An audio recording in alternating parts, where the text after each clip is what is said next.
കട്ടൻ ചായ വെക്കുന്ന ഒരു കട ഉണ്ട്. അപ്പോൾ ഡിഫറെൻറ്റ് കട്ടനിൽ ഡിഫറെൻറ്റ് ഫ്ലേവേഴ്സ് ജ്യൂസ് മിക്സ് ചെയ്തിട്ട് ഫ്രഷ് ഫ്രൂട്ട്സ് ചെയ്യുന്ന സാധനമുണ്ട്. അപ്പോൾ മൂപ്പർക്ക് ഇത് എക്സ്പാൻഡ് ചെയ്യണമെന്നുണ്ട്, പക്ഷേ മൂപ്പർക്ക് എങ്ങനെയെന്ന് അറിയില്ല. പലപ്പോഴും ഇപ്പം നമ്മൾ അറിയാവുന്ന പല ആളുകളും പറയുന്ന ഒരു വലിയൊരു കൺസേൺ ഉണ്ട്, കേരളത്തിൽ യുവാക്കൾ കുറഞ്ഞുകൊണ്ടിരിക്കുകയാണ്. ഇത് ഇങ്ങനെ ചിന്തിച്ചാൽ മതി, 4 കോടി ജനങ്ങൾ ഇവിടെ കേരളത്തിൽ ജീവിക്കുന്നുണ്ട്, അല്ലെങ്കിൽ ഇന്ത്യതാണ് പോപ്പുലേഷൻ കണക്ക്. അപ്പോൾ ഇന്ത്യൻ്റെ 4 ഇരട്ടിയുള്ള കാനഡൻ്റെ പോപ്പുലേഷൻ എടുക്കുക, കേരളത്തിൻ്റെ പോപ്പുലേഷൻ കാനഡയുടെ പോപ്പുലേഷൻ ഉണ്ടതിൽ കേരളത്തിൻ്റെ പോപ്പുലേഷനേ ഉള്ളൂ.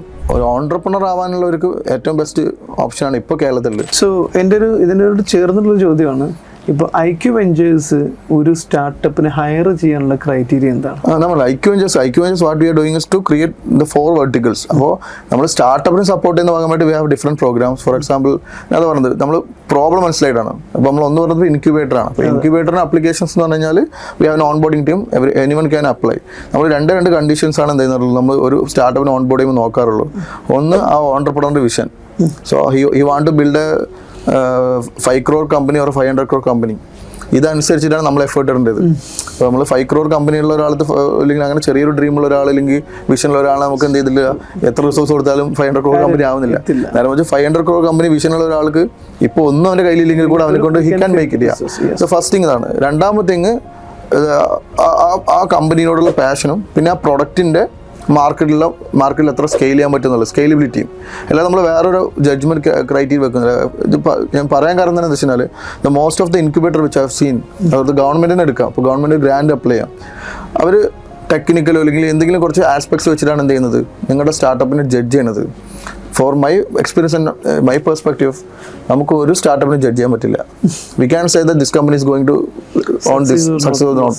നമ്മൾ ഒരിക്കലും വിജയിക്കില്ല. നമ്മൾ ടിക്ടോക്ക് എക്സാമ്പിൾ, അങ്ങനത്തെ ഒരിക്കലും വിജയിക്കുന്നില്ല എന്ന് പറയുന്ന പല സ്റ്റാർട്ടപ്പുകളും. അപ്പോൾ ഇതൊക്കെ നടക്കാമെന്നുള്ളതാണ് ഒന്നാമത്തെ കാര്യം. മാർക്കറ്റ് ഉണ്ടോ, അത് നടക്കും. ഇപ്പോൾ ഒരു 100 കോടി ജനങ്ങൾ ഉപയോഗിക്കുന്ന ഒരു സാധനമാണെങ്കിൽ അതിന് മാർക്കറ്റ് ഉണ്ട്, തീർച്ചയായിട്ടും. അല്ലെങ്കിൽ 1 കോടി ജനങ്ങൾ ഉപയോഗിക്കുന്ന സാധനങ്ങളാണ്, അതിന് മാർക്കറ്റ് ഉണ്ട്. പക്ഷേ ഇത് അതിലേക്ക് എത്തിക്കാനുള്ള ഓൺട്രപ്രണർ, ഈ 2 കാറ്റഗറിയേ ഉള്ളൂ. ഈ 2 category anyone can apply to the incubation program. അപ്പോൾ നമ്മൾ ഓൺ ബോർഡിങ്, നമ്മൾ റിവ്യൂ മീറ്റിംഗ് ഉണ്ടാവും. ഇതിനനുസരിച്ച് നമ്മൾ എന്ത് ചെയ്യും. പക്ഷേ ഇതെല്ലാം നമുക്ക് പ്രോഗ്രാംസ് പറഞ്ഞാൽ ഇപ്പോൾ സ്റ്റാർട്ടപ്പ് സപ്പോർട്ട്, നമുക്ക് ഫ്രാഞ്ചൈസി മോഡൽ സ്റ്റാർട്ടപ്പ് സപ്പോർട്ട് ചെയ്യാൻ ഫ്രാഞ്ചൈസി വേണ്ടി ഒരു പ്ലാറ്റ്ഫോം ഉണ്ട്. അപ്പോൾ അതെന്താ വെച്ച് കഴിഞ്ഞാൽ നമ്മുടെ നാട്ടിൽ നടക്കുന്ന, ഇപ്പോൾ ഞാൻ എക്സാമ്പിൾ തന്നെ, നമ്മുടെ നാട്ടിലൊരു കട്ടൻ ചായ വെക്കുന്ന ഒരു കട ഉണ്ട്. അപ്പോൾ ഡിഫറെൻറ്റ് കട്ടനിൽ ഡിഫറെൻറ്റ് ഫ്ലേവേഴ്സ് ജ്യൂസ് മിക്സ് ചെയ്തിട്ട് ഫ്രഷ് ഫ്രൂട്ട്സ് ചെയ്യുന്ന സാധനമുണ്ട്. അപ്പോൾ മൂപ്പർക്ക് ഇത് എക്സ്പാൻഡ് ചെയ്യണമെന്നുണ്ട്, പക്ഷേ മൂപ്പർക്ക് എങ്ങനെയെന്ന് അറിയില്ല. So we have to bring a corporate structure to that. Unit economics work ചെയ്യണം. അപ്പോൾ ഈ franchise way they will help in all these things. എന്നിട്ട് എന്ത് ചെയ്യും, ഇത് ഫ്രാഞ്ചൈസ് സെല് ചെയ്യാൻ അവർ ഹെൽപ്പ് ചെയ്യും. സോ ഇങ്ങനെ ഓരോരോ ഓൺട്രപ്രണേഴ്സ്, അതായത് ബേസിക് ലെവൽ സ്റ്റാർട്ടപ്പ് അല്ലെങ്കിൽ ഓൺട്രപ്രണർ ഫേസ് ചെയ്യുന്ന പ്രോബ്ലംസ് മനസ്സിലാക്കിയിട്ട് നമ്മൾ അതിനനുസരിച്ചുള്ള നമ്മൾ സൊല്യൂഷൻ നമ്മൾ ബിൽഡ് ചെയ്യുന്നത്. ഓക്കെ. സോ നമുക്ക് ഈ സ്റ്റാർട്ടപ്പുകളെ കുറിച്ചും അതിൻ്റെ എക്കോസിസ്റ്റത്തെ കുറിച്ചൊക്കെ പറയുമ്പോൾ പലപ്പോഴും ഇപ്പം നമ്മൾ അറിയാവുന്ന പല ആളുകളും പറയുന്ന ഒരു വലിയൊരു കൺസേൺ ഉണ്ട്, കേരളത്തിൽ യുവാക്കൾ കുറഞ്ഞുകൊണ്ടിരിക്കുകയാണ്. ഇപ്പോൾ എനിക്ക് തോന്നുന്നു തെക്കൻ കേരളത്തിൽ അത് വളരെ വലിയ രീതിയിൽ അത് എഫക്റ്റ് ചെയ്തിട്ടുണ്ട്. ഇപ്പോൾ എൻ്റെ കുറേ സുഹൃത്തുക്കളൊക്കെ അവിടെ, ഞാൻ ബിസിനസ്സിൻ്റെ കാര്യങ്ങളൊക്കെ പറയുന്ന സമയത്ത് ഒരു ആർക്കും വേണ്ടിയിട്ട് ഇവിടെ യങ്സ്റ്റേഴ്സ് ഇല്ല. ബിസിനസ് സാധ്യതകളും അതിൻ്റെ ബയേഴ്സൊക്കെ കുറഞ്ഞുകൊണ്ടിരിക്കുകയാണ്. പേയിങ് കപ്പാസിറ്റിയിലെ ഡിമാൻഡായിട്ടുള്ള ആളുകൾ കുറയുന്നു. ശരിക്കും ഇത് നമ്മളെ നാടിന് വലിയൊരു ക്രിട്ടിക്കൽ ചലഞ്ച് കൊണ്ടുവരാൻ പോകുന്നത്. എന്തുകൊണ്ടാണ് ഈ കുട്ടികൾ ഇവിടുന്ന് പോകുന്നത്? അത് പോകുന്നത് ഒഴിവാക്കിയിട്ട് നമുക്കിപ്പോൾ നമ്മുടെ ഒരു സ്റ്റേറ്റ്, ഇത്രയും അഡ്വാൻസ്ഡ് ആയിട്ടുള്ള എഡ്യൂക്കേഷനുള്ള ഒരു സ്റ്റേറ്റിനെ എങ്ങനെ നമുക്കൊരു എൻ്റർപ്രൈസിങ് എക്കോസിസ്റ്റത്തിലേക്ക് കൊണ്ടുവരാൻ പറ്റും, അവരിവിടെ പിടിച്ചു നിർത്താൻ പറ്റുന്ന രീതിയിൽ? ഇതിൽ 2 ഏരിയാസ് സംസാരിക്കാനുണ്ട്. ഒന്നാമത്തെ വെച്ച് കഴിഞ്ഞാൽ വൈ ദേ ആർ ലീവിങ് എന്നൊരു ക്വസ്റ്റ്യനാണ്. സത്യം പറഞ്ഞാൽ ഈ ജോലിക്കും അല്ലെങ്കിൽ ബിസിനസ് ആവശ്യങ്ങൾക്കും അല്ലെങ്കിൽ ഇങ്ങനെ പല കാര്യങ്ങൾക്കും വേണ്ടിയിട്ട് പാലായനം അല്ലെങ്കിൽ മൈഗ്രേഷൻ എന്നുള്ള പ്രോസസ്സ് ഇന്നും നില തുടങ്ങിയതല്ല. വർഷങ്ങളായിട്ട് എന്ത് ചെയ്യുന്നുള്ള ഒരു വർഷങ്ങൾ, സെഞ്ചുറീസ് ആയിട്ടുള്ള സംഭവമാണ്. ഈ ഗൾഫിലേക്കൊക്കെ പോകുന്ന ആളുകൾ കുറച്ച് കഴിയുമ്പോൾ തിരിച്ചു വരാറുണ്ടായിരുന്നു മുമ്പ്. അതും ഏകദേശം അവസാനിച്ചു. People are not coming back. അതിലും ഞാൻ പറഞ്ഞത് അതായത് ഇങ്ങനെ ചിന്തിച്ചാൽ മതി, 4 കോടി ജനങ്ങൾ ഇവിടെ കേരളത്തിൽ ജീവിക്കുന്നുണ്ട്, അല്ലെങ്കിൽ ഇന്ത്യതാണ് പോപ്പുലേഷൻ കണക്ക്. അപ്പോൾ ഇന്ത്യൻ്റെ 4 ഇരട്ടിയുള്ള കാനഡൻ്റെ പോപ്പുലേഷൻ എടുക്കുക, കേരളത്തിൻ്റെ പോപ്പുലേഷൻ കാനഡയുടെ പോപ്പുലേഷൻ ഉണ്ടതിൽ കേരളത്തിൻ്റെ പോപ്പുലേഷനേ ഉള്ളൂ. അപ്പോൾ ഈ ഭൂമി ഡിവൈഡ് ചെയ്തത് ശരിക്കും എന്തല്ല, ജസ്റ്റിസ് ആയിട്ടല്ല. അപ്പോൾ അതുകൊണ്ട് തന്നെ നമ്മൾ റിസോഴ്സസ് എല്ലാം നമുക്ക് ലിമിറ്റേഷൻസ് ഉണ്ട്. കാരണം ഒരു കാര്യം. രണ്ടാമത്തെ വെച്ചാൽ എന്താണ് ജനങ്ങൾക്ക് ആവശ്യം, ഇത് കൊടുക്കാൻ കഴിഞ്ഞാൽ മാത്രം എന്ത് ചെയ്യാൻ പറ്റുള്ളൂ, ജനങ്ങളോട് ചെയ്യുള്ളൂ. കാരണം പ്രത്യേകിച്ച് കേരളത്തിൻ്റെയൊക്കെ ജനങ്ങളുടെ പെർ ക്യാപിറ്റൽ ഇൻകം ആയാലും ലൈഫ് സ്റ്റൈൽ ആയാലും ഇൻക്രീസ് ആയിക്കൊണ്ടിരിക്കുകയാണ്. അപ്പോൾ ദേ ഓൾവേസ് വാണ്ട് ബെറ്റർ നമ്മളങ്ങനെയാണല്ലോ, we always want better and we always focus on better. അപ്പോൾ അതുകൊണ്ടാണ് ഈ മൂവ്മെൻറ്റ്സിൻ്റെ ഒരു കാരണം ഫ്രീഡം, ഇങ്ങനെ കുറേ ആസ്പെക്ട്സ് ഉണ്ട് അതിൽ. അപ്പോൾ അതിന് നമുക്ക് എങ്ങനെ കൗണ്ടർ ചെയ്യാൻ പറ്റിയെന്നാണല്ലോ, one thing, give them what they want. അവർക്ക് വേണ്ട ഇൻഫ്രാസ്ട്രക്ചർ ആയാലും അവർക്ക് വേണ്ട ഫെസിലിറ്റീസ് ആയാലും കൊടുക്കുക. നമുക്ക് ഓൾറെഡി ഇപ്പോൾ കുറേ ഏരിയാസിൽ നമ്മൾ വളരെ ഇന്ത്യനെ വെച്ച് നോക്കുമ്പോൾ Kerala is going in very far better. But നമ്മൾ കമ്പയറിംഗ് ടു അതർ, നമ്മൾ അങ്ങനെ കമ്പയർ ചെയ്ത് തുടങ്ങണം. സത്യം പറഞ്ഞാൽ ഗ്ലോബൽ സ്റ്റാൻഡേർഡിലേക്ക് പോകുമ്പോൾ ഗ്ലോബൽ സ്റ്റാൻഡേർഡ്സിലേക്ക് നമ്മൾ എങ്ങനെ എത്തിക്കാമെന്ന് ചിന്തിക്കണം. അപ്പോൾ അങ്ങനെ വർക്കൗട്ട് ചെയ്യണം. പക്ഷേ ഇൻ മൈ ഒപ്പീനിയൻ ഒരു ഓൺട്രപ്രണർ ആവാനുള്ളവർക്ക് ഏറ്റവും ബെസ്റ്റ് ഓപ്ഷനാണ് ഇപ്പോൾ കേരളത്തിൽ. എസ്പെഷ്യലി ഗവൺമെൻറ്റ്സ് നമ്മൾ കോമ്പീറ്റ് ചെയ്യുന്നതുകൊണ്ട് തന്നെ, ഗവൺമെൻറ് ലെവലിൽ നോക്കുമ്പോൾ നമ്മളിപ്പോൾ പല മിനിസ്റ്റേഴ്സായിട്ട് മീറ്റിംഗ്സ് ഒക്കെ ഉണ്ടായിരുന്നപ്പോൾ നമ്മൾ മനസ്സിലാക്കാൻ, കാരണം ദേ ആർ ആക്ച്വലി നമ്മളെക്കാൾ കൂടുതൽ ഇൻട്രസ്റ്റ് അവർക്കാണ്. നിങ്ങൾ എന്തെങ്കിലും ചെയ്യുമെന്ന് പറയാം. കാരണം ദേ വാണ്ട് സംതിങ് അടുത്ത ഇലക്ഷന് പോകുമ്പോൾ എന്തെങ്കിലും കാണിക്കാൻ വേണമല്ലോ. അപ്പോൾ അതുകൊണ്ടായിരിക്കാം അത് they are very supportive also.